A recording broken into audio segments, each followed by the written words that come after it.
I'm just going to talk a little bit about Alec Baldwin, of all things. Such an unfortunate situation. Oh my gosh.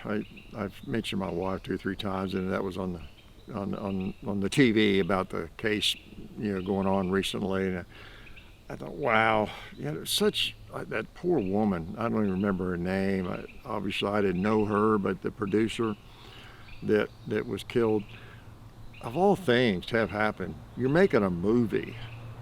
You're making a movie, and you get shot and you're gone. I mean, it's bizarre. Things happen, don't they? We don't expect. There's no doubt about that. Life is fragile. But beyond that, it's just such a tragic thing that didn't have to happen. But as much as I don't like Alec Baldwin, I don't know anybody that does. Does his own family like him? Sorry, Alec. There's a lot of people who don't like me either. But I think maybe there's a higher percentage that don't like you. I'm sorry. I'm sure you're well aware of that. But, okay. I guess I have some sympathy for that guy, even though he's rude and unlikable. He's anti-gun, all of the above. I have to have some sympathy for him. He did not go to work that day intending to hurt anybody. I would assume that he liked that producer, that they got along well, and he hired her, I guess, for this movie. It's his movie, right? And she's there because he wanted her there and doing this work, and I'm sure they had a lot of interaction, and they're making a movie. They're a creative project together. So that's the thing. I can't help but have some sympathy, no matter who was absolutely responsible. And I guess it's several things, but he didn't mean to hurt anybody. He didn't mean to hurt anybody. Set aside his personality, his anti-gun stance, and all those sorts of things for a minute. If this happened to your grandpa or your dad or a friend of yours, that you think the world of, and they went to work and by some freak accident, they ran over somebody in a parking lot. They just didn't see them and killed them. And now they're in jail for manslaughter or something or whatever it might be. Just a really good person. Deacon in the church or something, and things just happen. So I try to set my dislike for him aside and maybe put myself in a position, because man, we've all had accidents and things have happened we didn't mean to, whether it's with a car, maybe we've had a misfire on a gun. Things can happen. And just so bad. So I have a hard time just blaming him. Now, we could say he might have lied about when he said he didn't pull the trigger, and I know nothing about this case really. I haven't studied. I'm not a student of it. I'm not like one of those guys that studies the Warren Commission for 30 years and then has all these opinions, knows the answer or studies this case either. I just kind of know more than you do. I do know about single action revolvers. I will say that. And they generally don't fire unless you pull a trigger. And this gun was in good working order. And my guess is, my educated guess is, maybe he didn't think he pulled the trigger if we gave him the benefit of the doubt, but he probably pulled the trigger, right, to make that hammer fall. He may not have known he was pulling it, or he didn't mean to, or he doesn't remember it, or he knows he did it and he's lying about it. I don't know. All that set aside, the real problem is, of course, the ammunition.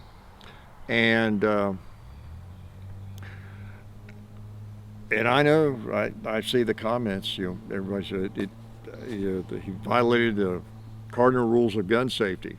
And I see that over and over on the firearms videos and around, and people just really give him a hard time. No matter what's going on, he violated the cardinal rules of firearms safety. He pointed the gun at someone, pulled the trigger, and all that kind of thing. Yeah? You mean like in every other movie that's ever been made? Yeah? That's kind of my take on it. Don't you know that Clint Eastwood and Bruce Willis, if he had if he has enough mind left to think about this, or if we could get John Wayne back in the picture and anybody else, Randolph Scott and everybody, all the movie heroes, Tom Selleck and uh, uh, Sam Elliott, I mean everybody that's been in movies and fired guns at people and all that kind of thing. Don't you know they're thinking a sigh of relief that that's never happened, anything like that, to them. And it's not happened much, period, once or twice in the world of movies, right? Moviedom, because they take care of that. Their whole business is, I mean, not whole business, but in so many movies, what the percentage be, 50% or something? There's shootouts, and people shooting each other, pointing guns at people and shooting them. And I know a lot of times you're getting a close up on the person shooting, and you don't see the person you're shooting at, and they're not even there, maybe in the room and all that sort of thing. But sometimes they are, and you're pointing a gun at them, and pointing a gun at them all the time, and then maybe even pulling the trigger. So this is standard fare in movies, right or wrong. Standard fare for how many years? 60, 70, 80 years. And so are we going to come down hard on Alec Baldwin for doing the same thing? Maybe so. We don't like him. So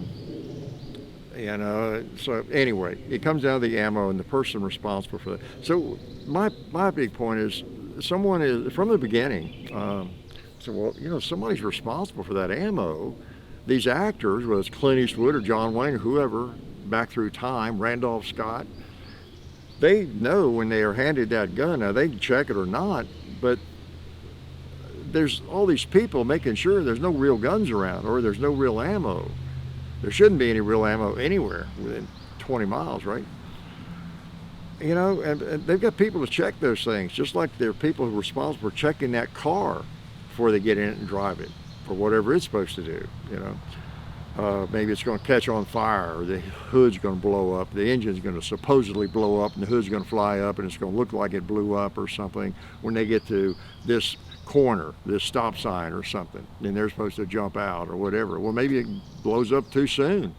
I mean, you rely on people to set those special effects correctly if you're in the movie business, you just do. And as I understand, man, I didn't realize those blanks. There are blanks. You may have heard some of the talk yourself or be aware of it. So, and some of those rounds where they want to show them coming out of the gun, unloading or loading and all that kind of thing, or views from the front of the gun, see the big bullet head, that the only difference is what's inside the case, between that and a real bullet. And they put a BB in there.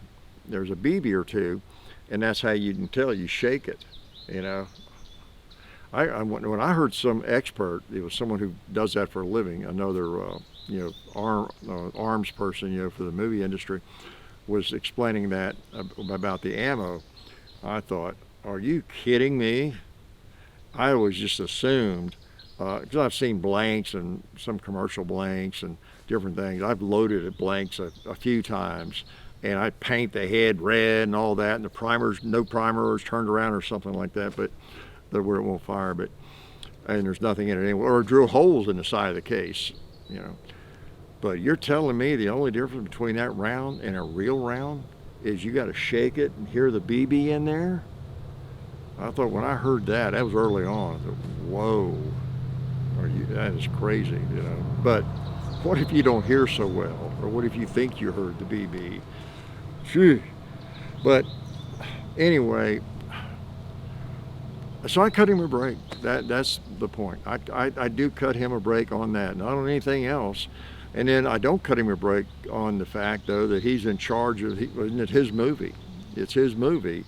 And so he hired all these people, I guess, including the person in charge of the firearms. And then she's in trouble and all that, I think. And someone else, I don't know all the specifics on that, but I know they're in trouble. So he does have responsibility. He's responsible for everybody he hired in that movie, hiring the best people, for the job, and then monitoring that, of course, and the whole 9 yards as far as the movie production and not cutting the budget too much. You got to do things right. But I don't hold him as accountable as most of my shooting buddies do. in terms of pointing the gun at somebody and maybe pulling the trigger. I just, it's just what has been going on. It's what you do in the freaking movies.